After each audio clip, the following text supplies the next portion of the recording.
ہمارا جو عام موضوع سے متعلق سلسلہ چل رہا ہے، رمضان المبارک کے مہینے میں ہم اس کو موقوف کر دیتے ہیں، اور رمضان سے متعلق مسائل اور فضائل جمعہ میں بھی بیان ہوتے ہیں، اور فجر کے بعد ہمارا ہاں پورا سال جو درس قرآن کا سلسلہ جاری رہتا ہے۔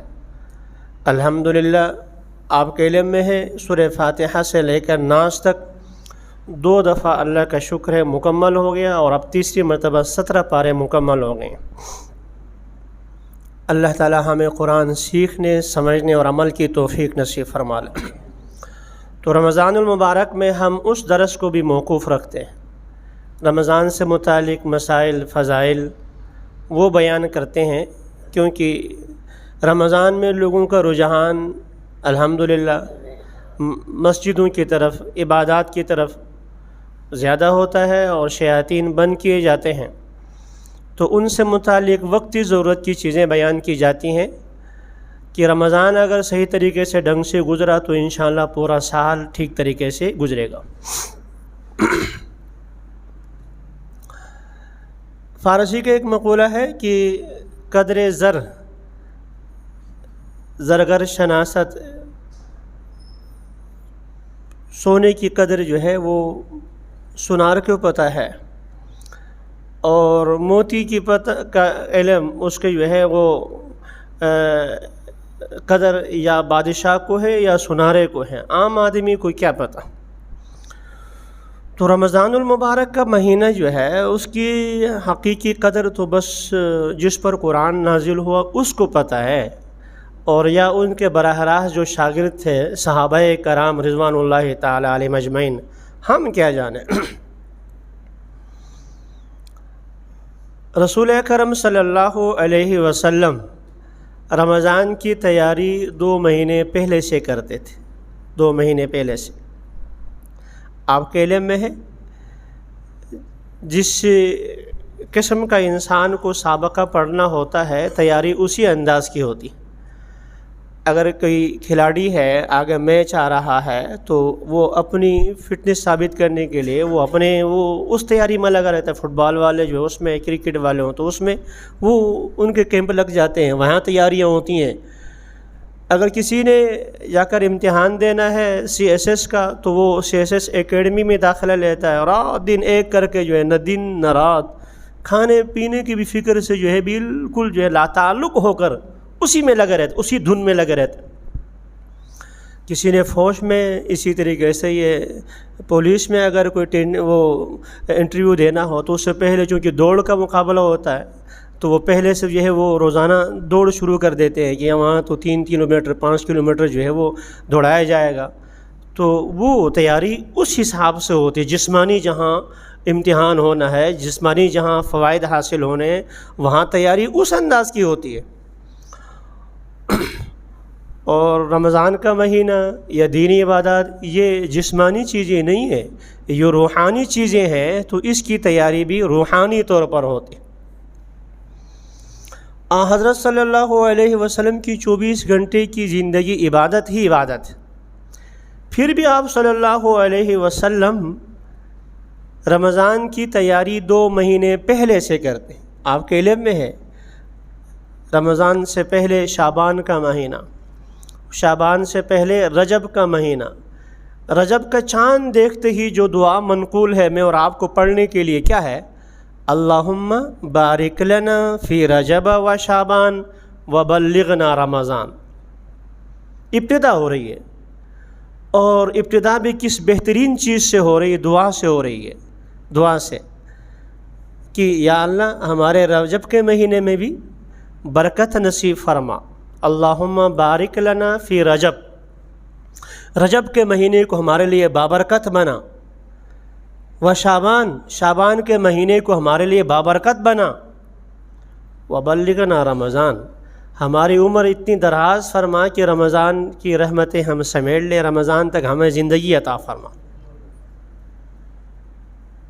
ہم جو بھی عبادت کرتے ہیں، کچھ بھی کرتے ہیں، وہ سب محض اللہ کے فضل سے ہے، اللہ کا کرم سے ہے، اللہ کی رحمت سے ہے۔ اللہ کا فضل نہ ہو، اللہ کی رحمت کی نگاہ نہ ہو، میں اور آپ آج مسجد میں یہاں بیٹھنے کی بجائے پتہ نہیں کہاں ہوتے۔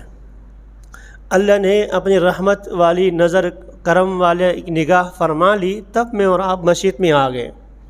یہ ہمارا کوئی کمال تھوڑا ہی ہے۔ ہم سے اچھے، صحت مند، مالدار، ہم سے زیادہ مال کے حساب سے مستغنی لوگ، ہم زیادہ محتاج مال کے، وہ مستغنی، اس کے باوجود وہ مسجد کی بجائے پھر بھی 2 سے 4، 4 سے 8، 8 سے 16، 16 سے 32 میں لگے ہوئے ہیں۔ تو یہ ہمارا کمال تھوڑی ہے، یہ اس کا کرم ہے، اس کی رحمت کی نگاہ پڑ گئی اور اس نگاہ کی وجہ سے ہم مسجد میں آ گئے۔ تو جو بھی نیک عمل ہے تو وہ اللہ کے کرم سے ہے، اللہ کی رحمت سے ہے، تو اسی سے ہم مانگ رہے ہیں۔ اللہم بارک لنا فی رجب و شعبان وبلغنا رمضان، یا اللہ یہ آپ ہی کے کرم سے ہوگا، آپ ہی سے۔ اور دعا کو نبی پاک صلی اللہ علیہ وسلم نے مخ العبادہ، عبادت کا مغز قرار دے دیا۔ دعا کو عبادت کا مغز اور نچوڑ قرار دے دیا۔ تو رجب کے مہینے سے ابتدا ہو رہی ہے، اور ابتدا بھی کس سے ہو رہی ہے؟ دعا سے ہو رہی ہے۔ یہ تسلیم کا مادہ ہے کہ ہم اگر رجب کے مہینے میں، شعبان کے مہینے میں کچھ کریں گے، یا رمضان میں کچھ عبادت کی ہمیں 2-4 نفلوں کی توفیق ہوگی، تو محض یا اللہ تیری توفیق سے ہوگی، تیرے فضل سے ہوگا، ہمارے بس کی بات نہیں ہے۔ تسلیم کر لے۔ پھر رجب کے بعد شعبان کا مہینہ ہے۔ اماں عائشہ صدیقہ رضی اللہ تعالی عنہ کی حدیث ہے، ترمذی شریف میں حدیث موجود ہے۔ حضرت صلی اللہ علیہ وسلم رمضان کے علاوہ سب سے زیادہ روزے شعبان میں رکھتے تھے۔ رمضان کے علاوہ جو اور مہینوں میں روزہ رکھتے تھے، آپ صلی اللہ علیہ وسلم کا معمول تھا پیر کے دن روزہ رکھنے کا، آپ صلی اللہ علیہ وسلم کا معمول تھا جمعرات کے دن روزہ رکھنے کا، آپ صلی اللہ علیہ وسلم کا یہ بھی معمول تھا کہ مہینے کے 13، 14، 15 ایام بیچ کو روزے رکھتے تھے۔ لیکن شعبان کے مہینے میں اس کثرت سے روزے رکھتے تھے، اماں جی فرماتی ہیں بس تم یوں سمجھو پورا شعبان ہی روزے رکھتے تھے، بس تم یوں سمجھو کہ پورا شعبان ہی روزے رکھتے تھے۔ یہ کیا ہے؟ یہ آنے والے جو ہے وہ مہینے کی تیاری ہو رہی ہے۔ رمضان میں روزے رکھنے ہیں نا، تو پہلے سے تیاری ہو رہی ہے۔ ہم اپنے چھوٹے بچوں کو روزے رکھواتے ہیں۔ روزہ تو فرض تب ہوگا جب وہ شرعی طور پر جو ہے وہ بالغ ہوگا، عاقل بالغ پر روزہ فرض ہے۔ لیکن 8 سال والے بچے کو بھی، 9-10 سال والے کے بچے کو ماشاءاللہ صحت مند ہو تو بعض لوگ کہ روزے رکھوا لیتے ہیں، 11-12 میں تو رکھوا ہی لیتے ہیں۔ یہ کس لیے؟ اگر شروع میں نہ رکھوا لی جائے، 1، 2، 3 سے پریکٹس نہ کرائی جائے، تو ایسے ہی اب بلوغت ہو گئی، رمضان کے 29-30 روزے بیک وقت رکھوا دو، تو اب اس بیچارے پر یہ بہت گراں گزرے گا، مشکل ہوگا۔ پہلے سال آپ نے 1 روزہ رکھوایا، وہ خوشی خوشی میں دوسرے دائیں بائیں والوں کو دیکھ لیتا ہے، روزہ رکھ لیتا ہے، اور بھی خوش بھی ہوتا ہے افطار کے موقع پر، ماشاءاللہ جو ہے روزہ رکھا ہے۔ اگلے دن 2-4 رکھ لیتا ہے، پھر بڑھاتے بڑھاتے پھر اس کے لیے پورا رمضان مہینے کے روزے رکھنا کوئی مشکل نہیں ہوتا۔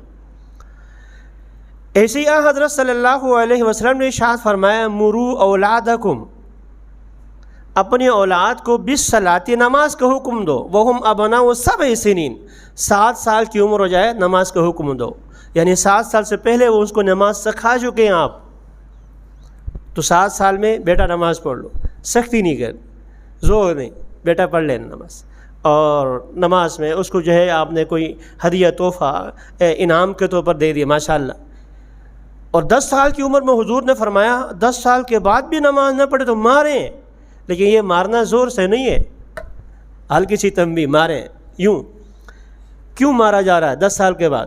نماز تو فرض ہوگی جب بلوغت ہوگی، تو وہ تو لڑکا ہو تو 12 سال سے پہلے ممکن ہی نہیں ہے، تو یہ کیوں کہا جا رہا ہے؟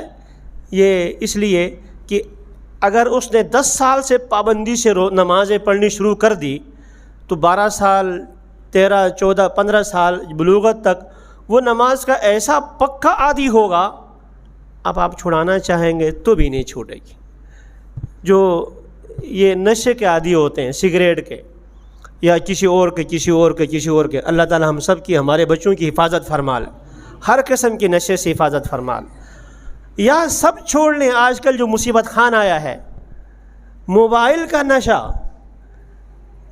نشہ چھوٹ سکتا ہے؟ چھڑا کر دکھا دو.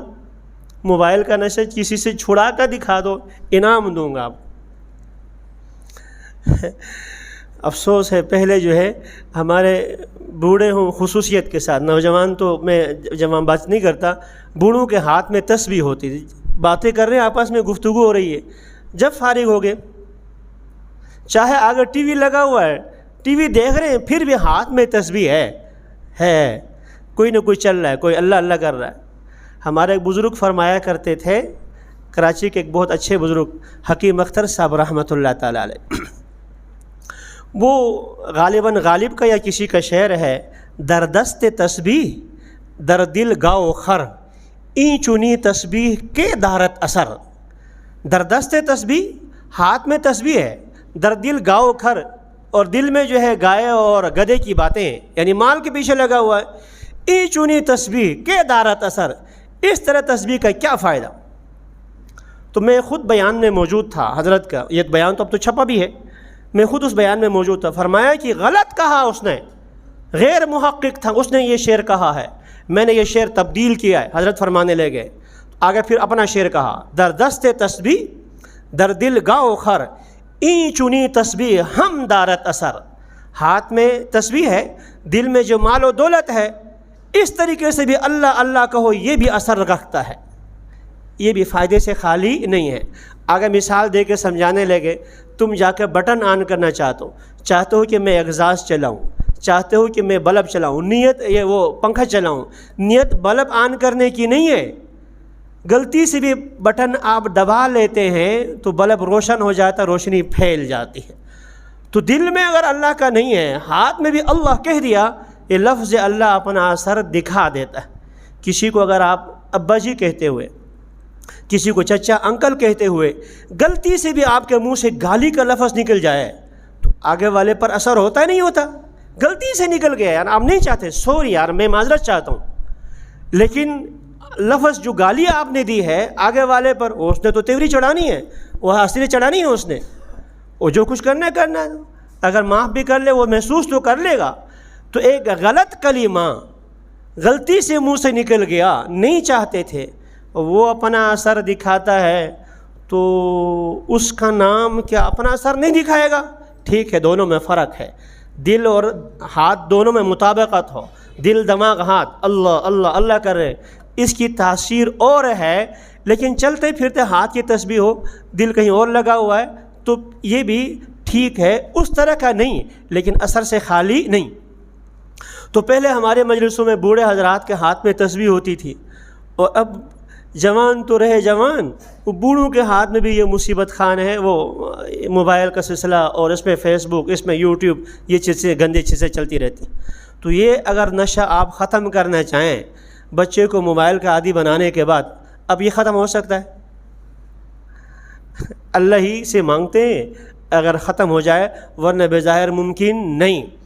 تو نبی پاک صلی اللہ علیہ وسلم جو فرما رہے ہیں، بچے کو 7 سال کی عمر میں نماز کا حکم دو، 10 سال کی، او بچہ حضرت تشریف رکھیں، او بابا میرے سامنے کیوں سجدہ کرتے، کہیں اور سجدہ کریں، میں معبود تھوڑے ہوں یارا، میرے سامنے سجدہ کریں. اللہ کے بندے کسی دیوار کے پیچھے، کسی ستون کے پیچھے جگہ موجود ہے، وہاں سجدہ کریں. اور یہ بیچارے جو ہیں مجھے کچھ سننے کے لیے آئے، میں آپ کو دیکھتا رہوں گا یا خاموش ہو جاؤں گا. عجیب سا سلسلہ ہے. تو اس پر ایک لطیفہ ہے، سنا دوں اجازت ہو تو. کشمیر کے بہت بڑے جو ہے ایک قاضی ریٹائر ہو گئے، جس قاضی کشمیر میں اب بھی ہیں، کشمیر میں ساتھی ہوں تو وہاں تحصیل مفتی، تحصیل قاضی کے نام سے جو ہے، اور ایک دفعہ یہاں تشریف لائے تھے تو عصر کے موقع پہ میں نے یہاں جو درس بھی دلایا تھا. قاضی رویس خان صاحب جو ہے، قاضی رویس خان صاحب جو ہے بہت بڑے ہیں، ابھی تو عمر میں خواہ میں تقریباً 90 سے اوپر کراس کر گئی ہوگی. تو اس کا بھی شاندار عجیب سا سلسلہ ہے. جب وہ قاضی لگ رہے تھے تو سردار عبد القیوم صاحب رحمۃ اللہ تعالی علیہ فوت ہو گئے. وہ خود انٹرویو لے رہا تھا. مقصد یہ والا سنانا نہیں ہے، سنانا دوسرا ہے، یہ پہلے بطور تمہید ایک سنا رہا ہوں، لطیفے پر لطیفہ آ گیا۔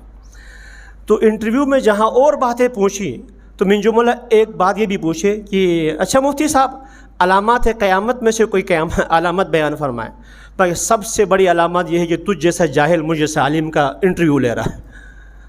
سب سے بڑی علامت یہ ہے تجھ جیسا جاہل جو ہے مجھ جیسا عالم کا انٹرویو لے رہا ہے۔ خیر تھا تو دبنگ قسم کو اس کو پاس کر دیا۔ اس کا ایک لطیفہ ہے، دبنگ قسم کا آدمی تھے، اب بھی ہیں، حیات ہیں، میرپور میں ہوتے ہیں۔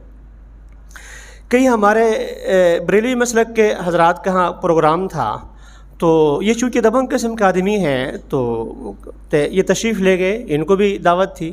تو جیسے ہی جو ہے وہ باہر سے مسجد میں داخل ہو گئے ہال میں، تو ان کو چڑھانے کے لیے تو یا رسول اللہ کے نعرے لگائے، نعرے نے سارے یا رسول اللہ یا رسول اللہ یا رسول نعرے لگے۔ تو آپ بالکل دھیرے دھیرے دھیرے آ کے اسٹیج پر آئے، مائک سنبھالا، فرمایا کہ السلام علیکم، آپ کو غلط فہمی ہو رہی ہے، میرا نام رویس خان ہے، میں رسول اللہ نہیں ہوں۔ آپ جو یا رسول اللہ کہتے ہیں تو آپ کو غلط فہمی ہو رہی ہے، میں نعوذ باللہ رسول اللہ نہیں، میں رسول اللہ صلی اللہ علیہ وسلم کے ایک ادنا امتی ہوں، مجھے رویس خان کہتے ہیں۔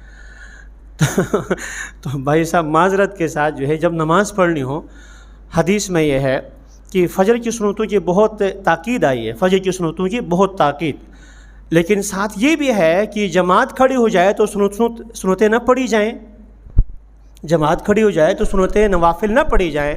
تو صحابہ کرام فرماتے ہیں، عبداللہ بن عمر رضی اللہ تعالیٰ عنہما وغیرہ، جب ہم کبھی لیٹ پہنچتے، اگر نماز شروع ہو چکی ہوتی تو ہم دیوار کے پیچھے، ستون کے پیچھے یا برآمدے میں نماز پڑھتے تھے، وہاں مسجد کے صف میں نماز نہیں پڑھا کرتے تھے۔ تو جب بیان شروع ہو جائے تو آپ سے بھی درخواست ہے، ٹھیک ہے پڑھ لیں، 2 کی بجائے 4، 4 کی بجائے 6، 8، 10 جتنے پڑھ لیں، لیکن کسی دیوار کے پیچھے پڑھ لیں تو ہمارا مضمون سلسلہ چلتا رہے گا، درمیان میں سارا خراب ہو گیا۔ خیر عرض کر رہا تھا کہ رسول اکرم صلی اللہ علیہ وسلم رمضان کی تیاری 2 مہینے پہلے سے کرتے تھے۔ صرف رمضان کی تیاری نہیں ہے، آپ صلی اللہ علیہ وسلم نے نماز کی تیاری بھی کرائی کہ وہ فرمایا 7 سال کی عمر میں نماز کا حکم دو، 10 سال کی عمر میں نہ مارو، نہ پڑھے تو ماریں۔ یہ کیا ہے؟ اور حج کے لیے اللہ تعالی ہم سب کو بار بار توفیق نصیب فرمائے۔ حج کے ایام صرف جو ہے 9 ذی الحجہ سے شروع ہوتے ہیں۔ 9 ذی الحجہ وقوف عرفہ ہے، 9 ذی الحجہ، 10 ذی الحجہ، 11 ذی الحجہ، 12 ذی الحجہ، اور آخری اگر ہو تو 13 ذی الحجہ۔ بس 5 دن حج کے ہیں، 4 دن حج کے۔ اس سے پہلے جو مینا چلے جاتے ہیں، مینا آپ حضرات جنہوں نے حج کیا ہے، 8 ذی الحجہ کو جو مینا جاتے ہیں، مینا میں کوئی عمل ہے سوائے وہاں 5 نمازیں پڑھنے کے؟ سوائے 5 نمازیں پڑھنے کے مینا میں کوئی عمل نہیں ہے۔ وہاں دن 24 گھنٹے بیٹھے رہتے ہیں۔ کیوں؟ اصل بات یہ ہے کہ 9 ذی الحجہ کو جا کر وہاں وقوف عرفہ کرنا ہے۔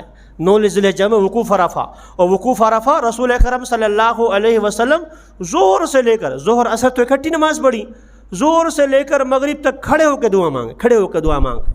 سنت یہی ہے، کھڑے ہو کے مانگا جائے، تھک گئے پھر بیٹھ گئے، پھر کھڑے ہو کے دعا مانگی جائے۔ اس کے لیے تیاری ہو رہی ہے پہلے سے، اس کے لیے پہلے سے تیاری ہو رہی ہے۔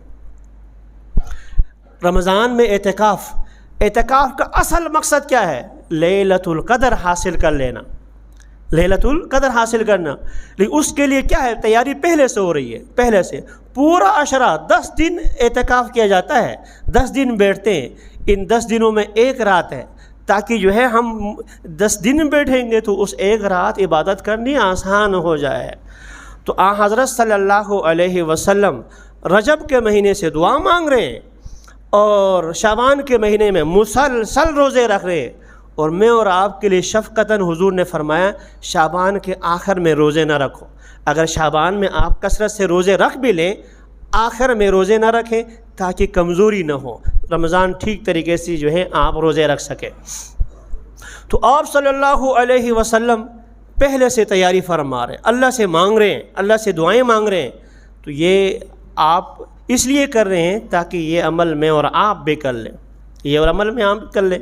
اور جب شعبان کا بالکل آخری جمعہ تھا، سلمان رضی اللہ تعالیٰ عنہ کی مشہور حدیث آپ لوگوں نے بارہا پڑھی سنی ہوگی، آپ صلی اللہ علیہ وسلم نے صحابہ کرام کو جمع فرمایا، اور جمع فرمانے کے بعد مشہور روایت ہے، لمبی روایت، آپ نے اس میں چند ہدایات دی. فرمایا کہ رمضان کا مہینہ آ گیا، بہت مبارک مہینہ ہے، بہت مبارک مہینہ ہے. اور اس مبارک مہینے میں آپ صلی اللہ علیہ وسلم نے جو لمبی روایت ارشاد فرمائیں، اس میں وہ جو چند چیزیں بیان فرمائیں بطور پوائنٹ کے، آپ نے فرمایا اس میں ایک لیلۃ القدر نام کی ایک رات ہے، وہ 1000 مہینوں سے بہتر ہے. یہ پہلی چیز بیان فرمائیں. انشاءاللہ اس عنوان سے متعلق تفصیل سے بعد میں بیان کریں گے، فی الحال تو میں صرف اس حدیث جو لمبی روایت ہے اس کے پوائنٹ بیان عرض کر رہا ہوں. تو سب سے پہلی چیز حضور نے فرمایا کہ اس رمضان کے مہینے میں ایک رات ہے، وہ ایک رات 1000 مہینوں سے بہتر ہے. دوسری چیز آپ نے فرمایا اللہ تعالیٰ نے جعلہ اللہ صیامہ فریضہ، اللہ نے اس کے روزے فرض کیے ہیں، اللہ نے روزے فرض کیے ہیں، اور اس کے قیام رات کے نفل جس کو ہم تراویح کہتے ہیں، اس کو جو ہے اللہ کے نے سنت قرار دیا ہے. رات کھڑے ہو کر نفل پڑھ لینا، یہ اللہ نے اس امت کو خصوصیت کے ساتھ عطا فرمایا. پورے سال ہم عبادت کرتے ہیں، رمضان میں 40 سجدے، 20 رکعت تراویح، 40 سجدے اللہ نے بطور اضافہ دے دیا. کیوں؟ ایک ایک سجدہ مقام قرب ہے. پچھلے جمعے میں نے عرض کیا تھا، بندہ اللہ کے نزدیک سب سے زیادہ قریب اس وقت ہوتا ہے جب وہ سجدے میں ہوتا ہے. اور یہ سجدے والی نعمت یا نماز والی نعمت اللہ تعالیٰ نے اپنے محمد مصطفیٰ صلی اللہ علیہ وسلم کو معراج پر عطا فرمایا ہے، خصوصی تحفے کا تحفہ عطا فرمایا. تو 40 مقامات قربت کے مقامات میں اور آپ کو دیے جا رہے ہیں. تو یہ دوسری چیز اللہ کے نبی نے فرمایا. تیسری چیز فرمایا کہ یہ اس میں ایک نفل نماز، نفلی صدقہ، اللہ تعالیٰ اس کا درجہ بڑھا کر فرض کے برابر قرار دیتے، نفل نماز کو فرض کے برابر. اور اگلا آپ نے فرمایا چوتھی، فرض کو 70 گنا بڑھاتے ہیں. ایک فرض آپ نے ادا کر لیا، اللہ تعالیٰ اس کو 70 فرضوں کے برابر قرار دیتے. یہ محض اس کا کرم ہے. تو رمضان صرف روزہ ہی نہیں ہے، رمضان صرف روزہ ہی نہیں ہے. بھئی ہمارا وزن یہاں پر جو ہے اگر میں 2 من کا ہوں تو اب انسان اوپر چلا جائے جگہ پر، وہاں پر اس کی ہائٹ جو ہے وہ اونچی چلی جائے تو یہ والا وزن نہیں رہے گا. جس انسان کا وزن یہاں یوں ہے تو چاند پلے چلے جائے تو اس کا وزن کچھ اور ہو جائے گا، زمین آسمان کا فرق ہوگا. تو یہی چیزیں جو ہے عمل، نفل، نماز، سبحان اللہ، الحمدللہ، اللہ اکبر، ذکر، اذکار، درود شریف، یہ اور مہینوں میں ان کی قیمت اور لگتی ہے، رمضان میں اس کی قیمت اور لگتی ہے. تو چوتھی چیز اللہ کے نبی نے فرمایا فرض کا درجہ 70 گنا بڑھایا جاتا ہے. پانچویں چیز فرمایا کہ یہ صبر کا مہینہ ہے. یہ نہیں کہ آگے والے نے کچھ کہہ دیا تو میرا روزہ لگا ہوا ہے تو ایسی باتیں کرتا ہے. اللہ کے نبی تو فرماتے کہ روزہ ہے تو صبر کرو. یہاں روزہ لگتا ہے، اعوذ باللہ، عجیب بات ہے، روزہ لگتا ہے. کہ اب تو ٹائم بہت مختصر ہو گیا کہ اس پر انشاءاللہ کسی اور موقع پر. تو صبر کا مہینہ ہے.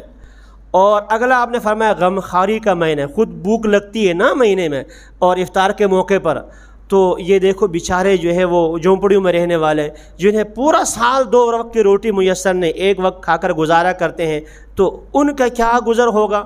صحابہ کرام کے واقعات بے شمار بھرے پڑے ہیں. تو غم خواری کا مہینہ ہے. آپ صلی اللہ علیہ وسلم نے اس کے بعد افطار کی فضیلت بیان فرمائی.